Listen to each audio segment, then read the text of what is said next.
My name is Amanda, and I'm 30 years old. I got married a year ago, and I'm a working housewife. After college, I worked hard at a big company, but realized I was nearing 30 with no boyfriend in sight. My parents were always on my case about settling down, so I reluctantly joined a dating agency. That's where I met David, who would later become my husband. He's a couple of years younger than me and works at a mixed firm. I was drawn to his soft-spoken nature, and after a few dates, we got serious and started thinking about the future. During our dating phase, he was the perfect boyfriend, always respecting my views, and we never argued. So when he proposed, I happily said yes. We were officially engaged. When we visited my parents, they reminded us that marriage is for life. Amanda, always be there for Ray, they said. Ray, look after Amanda, okay? I acknowledged them, and David paid close attention. Later, we stopped by Ray's parents. His dad, Drew, greeted me warmly. I've heard so much about you from my boy. It's great to finally meet you, he said. His mom, Maria, who was poised yet reserved, questioned Ray. Is this the one? Yep, Mommy. Marriage. I want to marry her, Ray responded. I was a bit stunned. Did he just call her Mommy? Seriously? I imagined someone younger, maybe a bit more girly, even though I was older and had short hair. I was shocked she'd be so blunt. Drew stepped in. Enough with the comments. I'm sorry, Amanda, he said, and Maria held her tongue. Drew continued, We're very happy about your marriage, but just know Ray had it pretty easy living here. He might be a handful. Amanda, are you sure about this? I responded confidently. I adore Ray's soft side. I know we'll have each other's backs. He nodded and told Ray, starting a family is a big deal, son. Step up and keep her happy. Ray, looking serious, nodded. Our visit with his parents ended, and soon after, we made our marriage official. We had a low-key wedding and began our journey as a married couple. My parents surprised us with a condo, and as we settled into marital bliss, it hit me. Ray couldn't do any chores. One day, he set his alarm for 7 but slept right through it. I was already up, doing laundry and making breakfast. No matter how much I tried waking him, he wouldn't budge. Finally, after tossing his covers and giving him a shake, he stirred. Whoa, it's 7:30 already. Why didn't you get me up? He asked. I did. Your alarm was blaring too. Now eat your breakfast, I replied. Wiping his eyes, he made his way to the dining table and began griping about the meal I made. Hey Amanda, this egg's too runny, he complained. Is that a big deal? I asked. I can't eat it unless it's well done. Do it over, he blurted out, while I was in the middle of hanging laundry. Holding back my frustration, I retorted, then don't eat it. Why would you say that? And this coffee is burning hot. Mommy always got the eggs and coffee just right. All right, I sighed, quickly redoing the egg and cooling down the coffee. He happily wolfed it down but didn't even bother to clear his plate before making a beeline for the restroom. Wait up. You know you should clean up after yourself. Gotta go, I'm short on time. He excused himself, even though he made me remake his breakfast because he overslept. Annoyed, I stopped doing my makeup to tackle the dishes.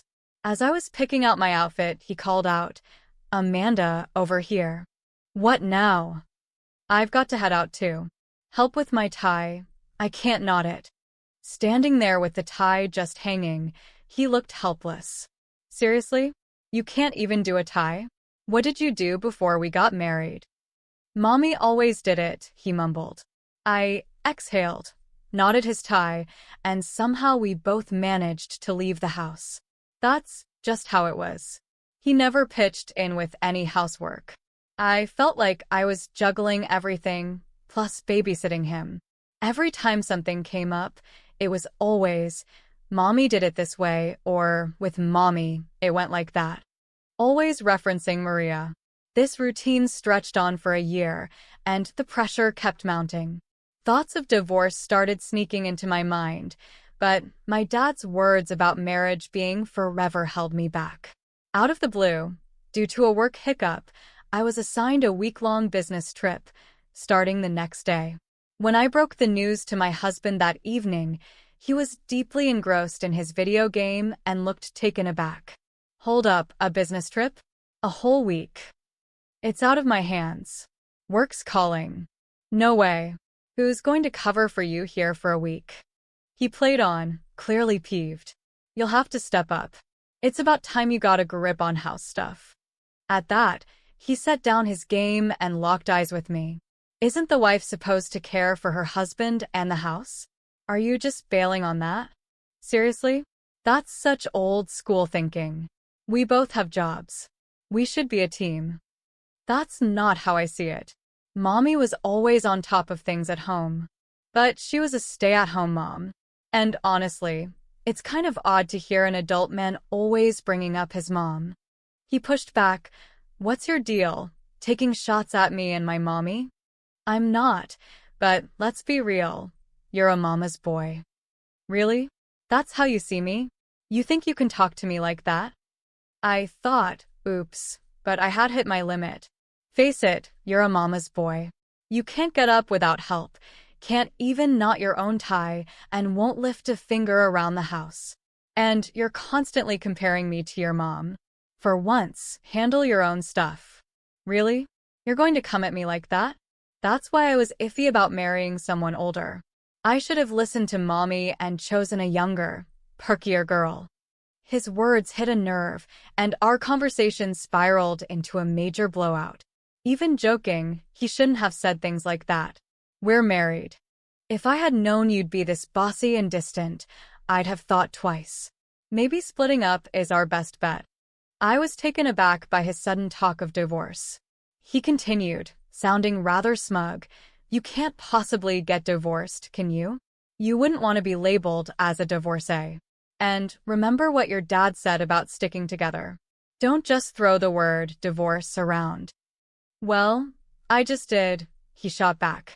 If you take off for this business trip and leave me here, I'm seriously thinking about divorce. With that, he stormed into our bedroom, leaving me in shock. Even though the idea of divorce had been tough for me because I didn't want to disappoint my parents, now seemed like the time to really give it some thought. With that weighing on my mind, I eventually went to sleep. Bright and early the next day, I was up prepping for my trip. Our big argument was still heavy on my mind, but I had work to do. I nudged Ray, who was still under the covers. I'm heading out. You better wake up, or you'll be late for work. His response was a sleepy mumble. Rolling my eyes, I left the house. A few hours later, I got a text from him. You barely tried to wake me up, and now I'm running late. Did you really go on that trip? I quickly texted back. I did wake you up, and yes, I'm on my trip. I'll be back in a week. He read my message, but didn't bother replying. Mid-trip, I called my parents to tell them about Ray's behavior and mentioned that I was considering divorce. I braced for a lecture, but what they said surprised me. We had no idea he acted like this. Take your time thinking, but don't force yourself to stay. Always remember, we're in your corner no matter what you decide. Their support brought tears to my eyes. When I got back, Ray and I were due for a serious conversation. If he didn't shape up, divorce was on the horizon. With these thoughts swirling, I returned home after my week away. Walking in late, I noticed Ray wasn't home yet. As I scanned the room, a signed divorce document and a note caught my eye. The note read, "Since you ditched the housework, I'm heading back to my folks. Check out the divorce papers and think things over." Reading this, my blood boiled. The nerve of him, leaving a divorce threat. But then I started to cool off. After all, I had been thinking about divorce myself. Maybe this was a sign. Heck, I'll just file them. And that's exactly what I did. When the papers went through, it felt like a ton of bricks had been lifted off my shoulders. That evening, I went to bed and had the best sleep in ages. The next morning, I sipped a relaxing cup of coffee. I heard the door open and in walked Ray. Amanda, why didn't you come to my folks' place to apologize? What's gotten into you? He was fuming. Then, spotting the empty spot where the divorce papers had been, his eyes widened. Hold on. Where are the divorce papers? Oh, I filed them. You did what? He looked like he'd been slapped. You really went through with it? Thanks for signing them. It made everything smoother. You can't be serious. You actually went all the way? Have you lost your mind? Seeing how calm I was, he completely lost his cool. That's it, I'm calling my parents. Sure, knock yourself out. An hour later, Maria and Drew showed up at our place. Maria spotted me right away and dramatically exclaimed, How could you just divorce David like that? What's your deal? I replied coolly, if he had the divorce papers all filled out and ready to go, doesn't that mean he wanted out? Is that an issue? How can you be so bold when you're just his wife? She spat, but Drew quickly cut her off with a firm, enough. The room went still as Drew asked, Amanda, can you walk us through what happened? I agreed and detailed Ray's behavior, our argument before I left, and the divorce papers he left behind. I was at my wit's end. It seemed like he wanted a divorce, so I went with it. I held Drew's gaze while explaining. He paused, mulling it over. Ray piped up, Mommy, Dad, come on. Can't you see she's out of line? Tell her off. Maria jumped in. Oh, Ray, my poor baby. She's so hasty. You should reverse the divorce right now. There's no reversing. Our divorce is done and dusted. We're basically strangers now. Maria's face flushed as she tried to respond, but Drew stepped in again. Zip it, Maria. Amanda, I apologize for Ray's behavior. Then he turned to Ray, eyes bulging with anger. You bonehead. I knew you had issues, but this is next level. Using divorce papers as a threat? Unbelievable. You had it coming, Ray. Hold on. Maria tried to interject, but Drew wasn't having it. It's partly your fault, too. You spoiled him. Keep this up, and I might divorce you next. Maria was taken aback, muttering, Divorce? Drew pivoted back to me, looking very sorry. Amanda, I regret the trouble our clueless son caused you. Please move on and find joy. Thanks, Drew. With that, Drew took off, practically dragging a whimpering Ray with him. Word got around that he severed ties with his own son. David ended up in a dingy apartment, living alone for the first time. His place was a disaster, and being habitually late got him fired from his job. As for Maria, always meddling in Ray's affairs, she was finally caught by her husband, and they genuinely split. Now she's living with Ray, hustling in low-end jobs to get by. I don't see a turnaround for them in sight, but they're no longer my concern. As for me, I've got the condo to myself, and I'm focused on my career without Ray dragging me down. The place feels so much more open, and my job's going better than ever. I'm excited for whatever